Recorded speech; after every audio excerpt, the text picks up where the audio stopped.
Hey, welcome back to PAX Aus 2024. I'm Shreddy here with the Mob Zombies. Here at the Untethered booth. Tell us a little about yourself. Yeah, so hi, I'm Luna. I'm the developer of Untethered, which is a space survival sandbox game.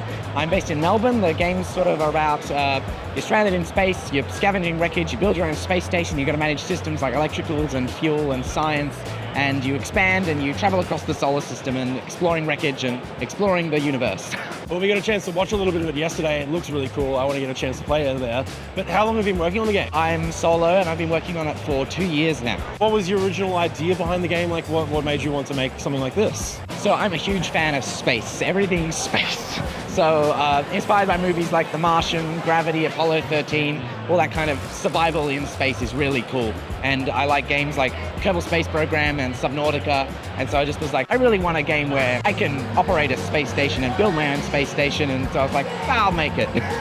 What's your favorite part of the game? Like your favorite mechanic that you've introduced? Oh, there's a lot of stuff in it. Being a sandbox game, there's a lot to do. I like building. I like designing the station and working out how many batteries and solar panels and electrical equipment I need to keep all my labs sustained. Survival is fun as well, but I'm really there for the sandbox. The ultimate goal to like rebuild, survive, and sort of stuff like repair and that sort of stuff, or are you trying to escape, get back to Earth, or? Yeah, so it's a bit of a mystery. Where did all the humans go?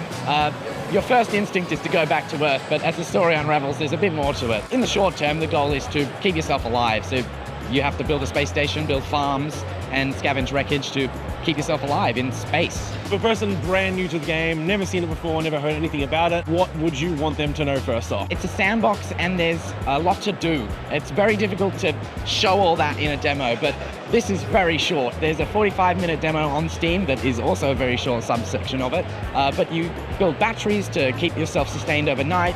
You can mine asteroids, and that allows you to process fuel. There's all sorts of stuff that you can do later in the game. This is a very short section of it. Like Minecraft, there's no wrong answer. Yeah, exactly. Do what you want, as long as it keeps you alive, I guess. Yeah. So considering there's a sandbox game, there's obviously a bit of story behind it.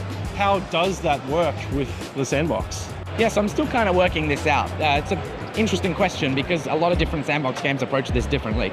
Currently, the way it works is the story is not central to it. It's not very linear, but you explore wreckage, and in the wreckage you find bits of data that basically tell you a bit about the history of the station, what's happened, and it lets you piece together a bit of what's led up to this point. I'm also considering a way to actually communicate with other survivors. Maybe there's a long-range communication system, and that allows you to send messages to another survivor. I'm still working out exactly how it works, but the goal is that it's non-linear. You can approach it how you want to. The core of it is sandbox, but there is a larger mystery for you to unravel. So there are other survivors to find and sort of find out bits and pieces about the story of what happens? Potentially, yes. No in-person NPCs. I do not have the resources to animate a human in-game, but you might be able to talk to them, yes. So obviously you said there's a demo available on Steam already. Do you know how long it'll be before the full game comes out? Yeah, that's right. So there's a demo on Steam right now. The actual game will release to early access, hopefully late next year. As for when the full game comes out, who knows? It depends on how well it's received and how much more I want to add. Really, I could spend forever working on it, but it just depends on time and resources. So we'll see what happens. And is it available on other platforms or just Steam at this time? Just Steam at this time, currently on Windows and Linux, and in a few weeks it'll be coming to macOS. The best place to go is to go to untetheredgame.info, and you can find all of my socials there, including my Steam page. I'm stuck in space.